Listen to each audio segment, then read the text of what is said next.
This video is for educational purposes only. Today we're talking about a very important concept called rage baiting. As a yellow rice eater, this is definitely not my shade. And if I put this all over my face, I would get accused of blackface again. So to prevent that, I downloaded this app called... He said he'll be accused of it again, as in he's done it before.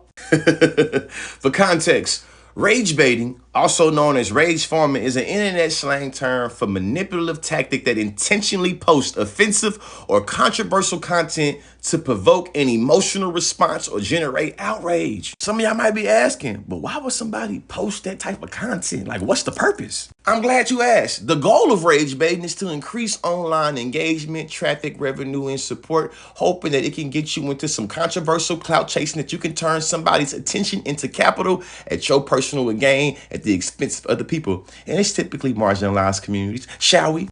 We gotta have, even though this guy, look, his resume, he's highly qualified, but the other guy's black.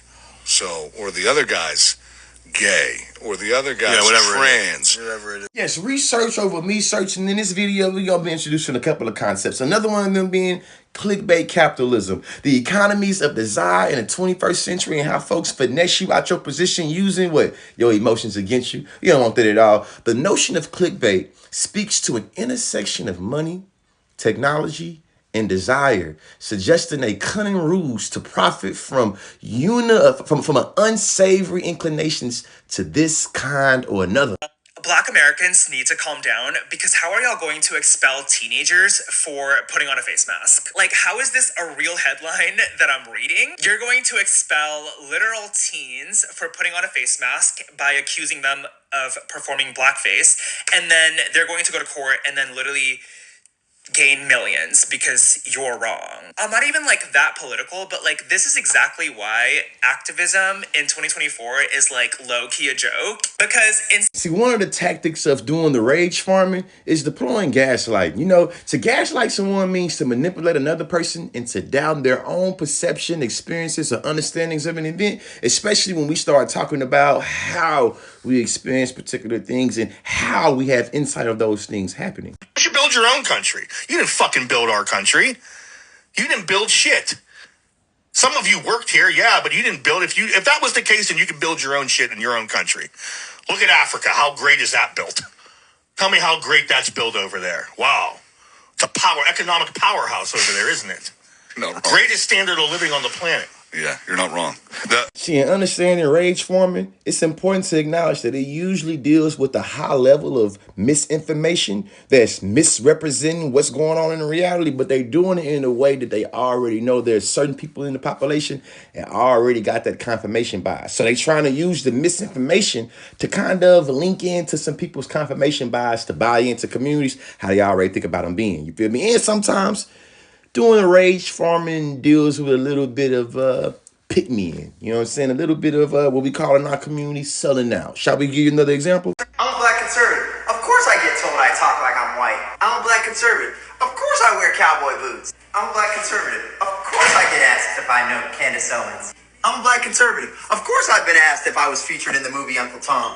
I'm a black conservative. Of course I still eat fried chicken and watermelon. See, the thing about rage farming is being able to tap into old different pathologies and old different forms of discrimination just to be able to say, hey, man, I'm not like them, or being able to get you some type of attention from individuals that usually are against your collective community, but you cool with that as long as you individually is able to benefit. See, as a former college policy debater, I used to talk about the libido economy. It's just a fancy word for the economy of feelings and emotions. And what rage farming does is click into the libido economy of outrage and being able to manufacture some profits at the expense of other people feeling some very dehumanizing ways about themselves. Clickbait capitalism pursues the idea that the entire contemporary economy is just a ruse, an elaborate exercise in psychological capture and release. And to the people in the back, it's not ironic that a lot of the rage farmers usually do it at the expense of who he trying to piss off in this video right here. Because in many different instances, I believe we make up the culture. You see what I'm saying? What pisses us off, what makes us dance, what makes us laugh, what makes us mad, it's right there. But it's typically what fuels what we know as pop culture or mainstream culture. In many different instances, where we spend our time, effort, and energy in, a lot of people are able to usually turn that into capital. Whether we talking about, you know, CBS, or whether we talking about what y'all doing to Tubi right now, what we in our community pay attention to, it turn into things. And people usually be so desperate for our attention, they willing to do it, even if it pisses us off, even if it makes us upset. Sometimes at the expense of pissing us off and making us upset. See, education is elevation. A lot of y'all are lost in the sauce and pitting your emotions against logic, and you believe that when you're illogical, you're not being emotional. You believe when you're emotional, you're not being logical. That whole analysis is devoid of emotional intelligence. Yeah, emotions, man. Can somebody trick you to using your emotions to put them into a position? Emotional intelligence is defined as the ability to understand, use, and manage your own emotions in positive ways to relieve stress, communicate effectively, empathize with others, and overcome challenges to diffuse conflict. It also can be understood as your ability to not only understand your own feelings and emotions, but your ability to read the room of other feelings and emotions that's going on around there.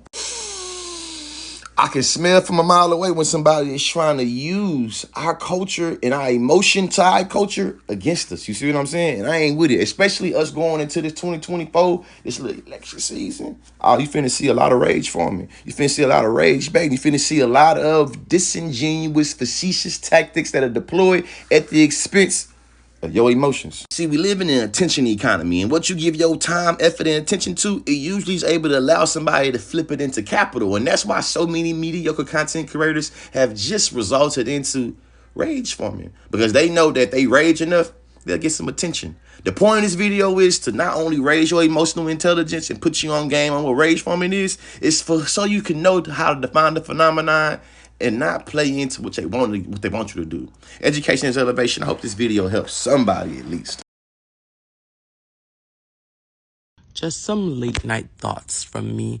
I think what's happening on this app is very interesting because a lot of people are trying to go the route of rage baiting. And it's almost like, let me rage bait, try and get like a bunch of followers who follow me just because they want to see what I post next and then hate on me. And then I'll try and like turn them into actual supporters or use that following to get to the people who actually will support me.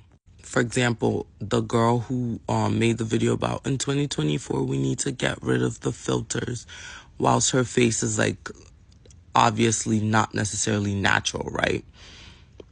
It almost feels like it's quite clear that she knew that was the reaction she was going to get, right? Because even in the follow-up videos, it's like, thanks for the engagement. Like, you guys are engaging with my da-da-da.